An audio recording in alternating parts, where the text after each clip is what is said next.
get into the questions. But So hello, this is Lowry with Lake Highlands Area Moms and More Against Racism. So yeah, Blake, we are a group of, we're a nonprofit with neighbors, dads, teachers, grandparents, anyone. And we've kind of moved beyond Lake Highlands too. So anyone interested in learning more, engaging more, building relationships, and fighting systemic racism in our communities. So as a nonprofit, we're not going to endorse candidates, but we're giving all the candidates the opportunity to answer questions related to eliminating racism and racial bias in RISD. And we'll also send them to you in written form later too, so you can consider more and write your answers as well. And what we're really trying to do is just encourage people to get out and vote on May 1st, no matter what. And also early voting. I can't remember that. I think April 19th, early voting starts. I think you're right. And so what we also are saying to all the candidates is, no matter what, you obviously care about RISD and our community. So we hope to have a relationship with you no matter what happens in engaging in this. Well, thanks so much. Yeah, Blake, thank you for being here. This is Blake Sawyer, and you're running for the at-large District 7 seat for RISD School Board. So tell us about yourself and why you're running, and about your family. Sure. So a little bit about me. So we've been in Richardson for part of the school district since 2009. We have right around the time our oldest was born. So right now he's about to go into 7th grade over at Westwood. And we've got a third grader who's going to be over at ACM, Arapahoe Classical Magnet. And then we have a toddler who's not yet in school, but I guess at some point we'll end up with him in elementary when the others are in junior and high school. So we'll get to go to all the schools for a while. Oh, so where do you live, Blake? We live, what is this called? It's in Richardson. It's just kind of behind, over off Beltline and Floyd. Okay, so kind of near Westwood and Arapahoe Classical Magnet. It's not too far. It's, yeah. Well, my son does like Westwood, even though he's only been virtual. So I bet and it's your daughter that's going there? Son. Your son, okay. Yep. Good. Well, how did you decide to run for school board? Sure. So I,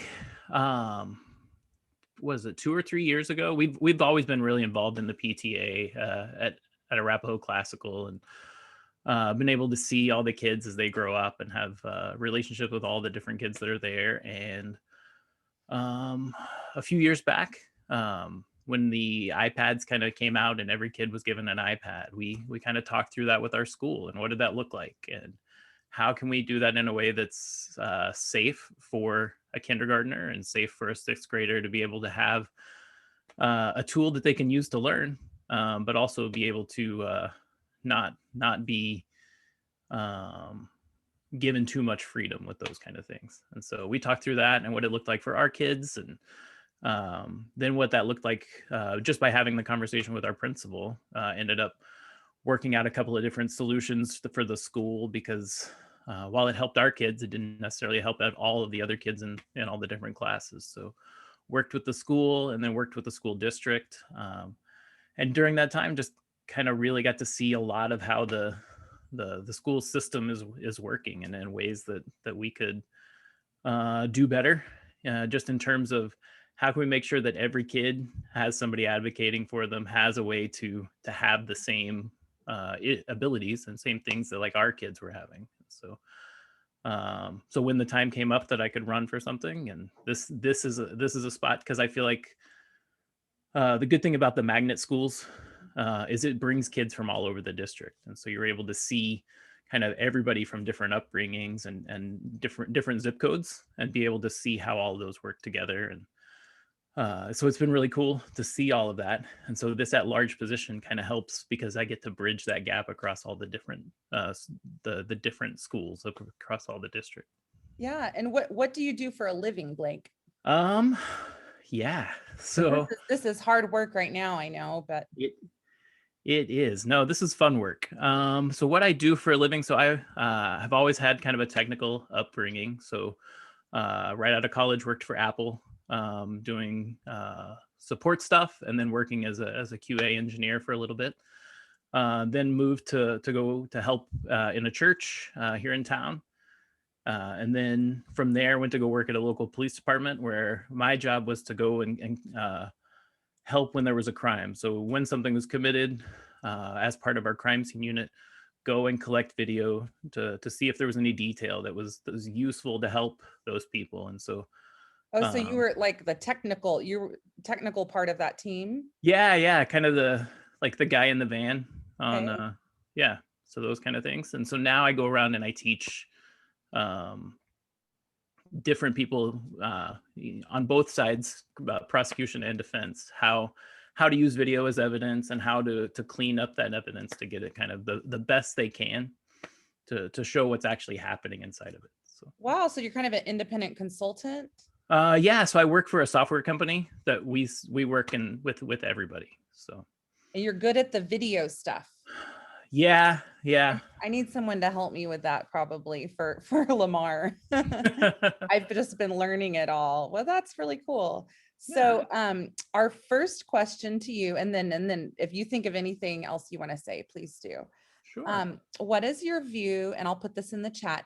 What is your view on the importance of the RISD Equity, Diversity, and Inclusion Department and the work that the Racial Equity Committee has undertaken this year? So, there you go. Yeah, just reading it, make sure I can get it all right. Sure. Yeah. Um, so I definitely feel like I reading through that statement, reading through what that work that they're doing, like I definitely want the best for every kid that comes into the district. And so providing opportunities, if it's like based on your background, based on different needs that come through. So making sure that everybody has an equal opportunity, has those individualized uh, plans, so they can all kind of everybody can have that chance at success. So like equality is a good way of saying, hey, we want everyone to get to be treated equally and to have the same access.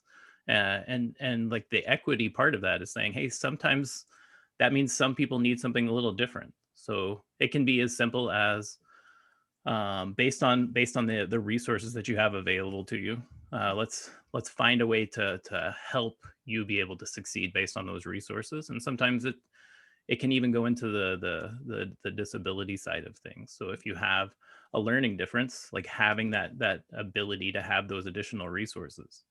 And so that's when I see all of those, the specifically with equity and inclusion and making sure that everybody has that opportunity, like the goal of the district should be to provide those resources where they're lacking for sure.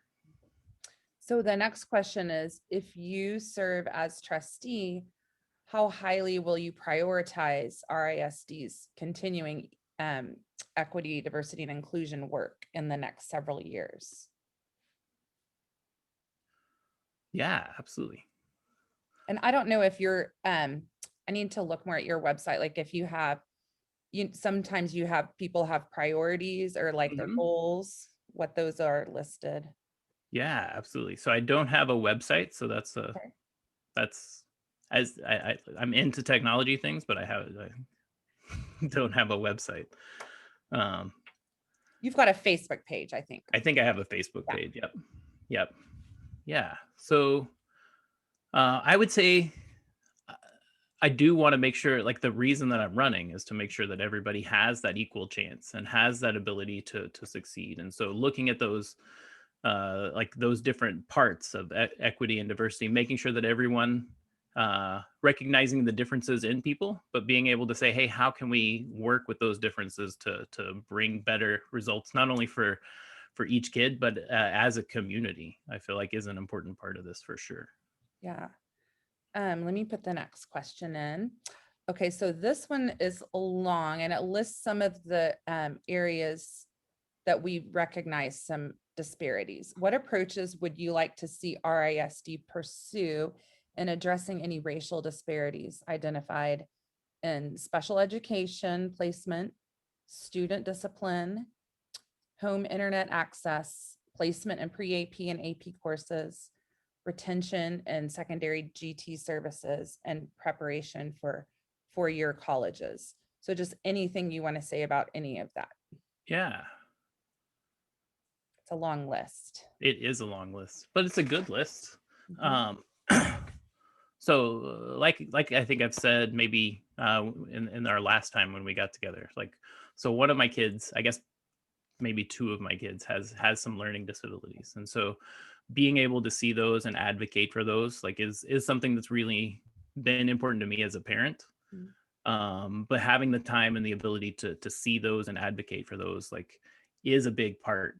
So I feel like one of the ways that we can improve in the district is just being able to have the schools do a better job of advocating for those different needs and different accesses when they present themselves, or different ways that opportunities can work out. So if there's limited resources at home, like, to have the ability and the freedom inside of the schools to say, hey, there's a need here, how can we help meet that need? So that's always super important. We as a family, as kind of semi-personal, so we fostered for a long time, and had kids from all ethnic backgrounds in our home, and we're able to see those and advocate for them, so that they had a safe place here and a safe place when they went home. We were able to work with families, send letters, advocate for those homes so that they could go back to a safe place. And then a lot of times we were able to kind of keep in contact with those families afterwards, to be able to see how those kids are doing and see how those families are growing and changing, just by having the resources available Right. through those different programs. Was that before you had your own children or at the same time? Same time. Yeah. But you Yeah. don't have foster children right now? We don't right now.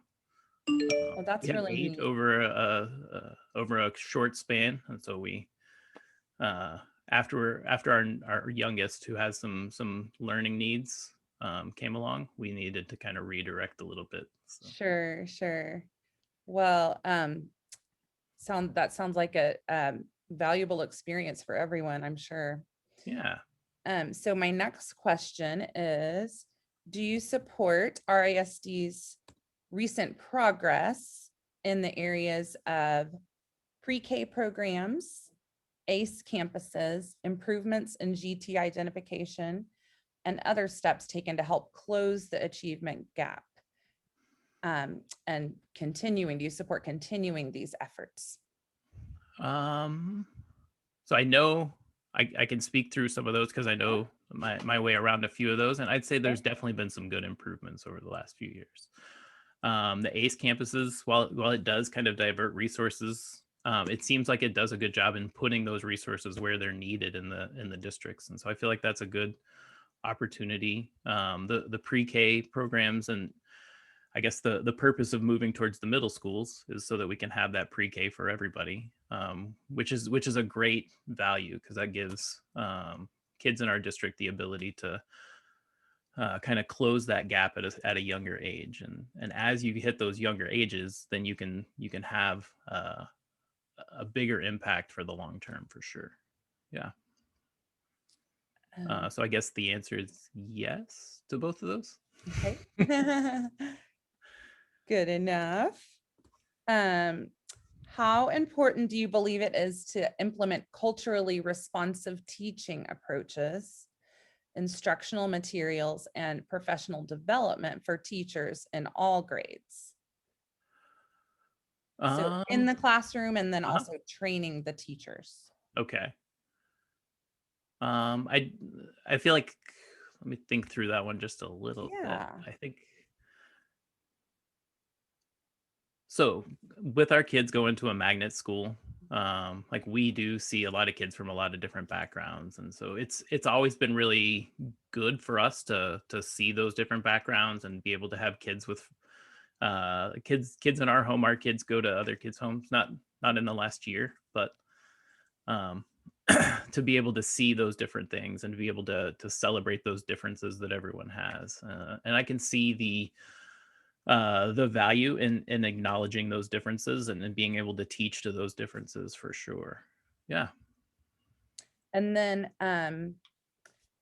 also, the next question goes to this. Okay. So, okay, do you support direct efforts to address and prevent future incidents of racist and racially insensitive behavior in RISD? And then what is your perspective on the role of anti-racist work and discussions about implicit bias in public education? So in the classrooms and with the, not just with the teachers, but with the students. Sure. So at first addressing racist incidents.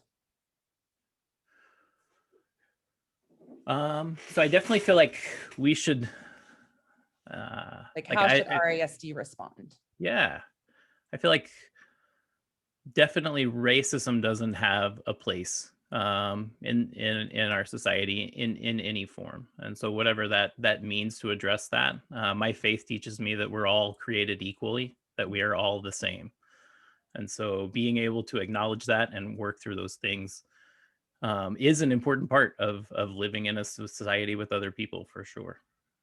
So I think the district uh, job should be, or maybe part of the district's job, because the big part is teaching our kids, but part of the district's job should be making sure that with that comes the ability to see and say, hey, everybody, regardless of the color of your skin, like you are all created in a way that is equal and has the same value. And so that is an important part for sure. Mhm.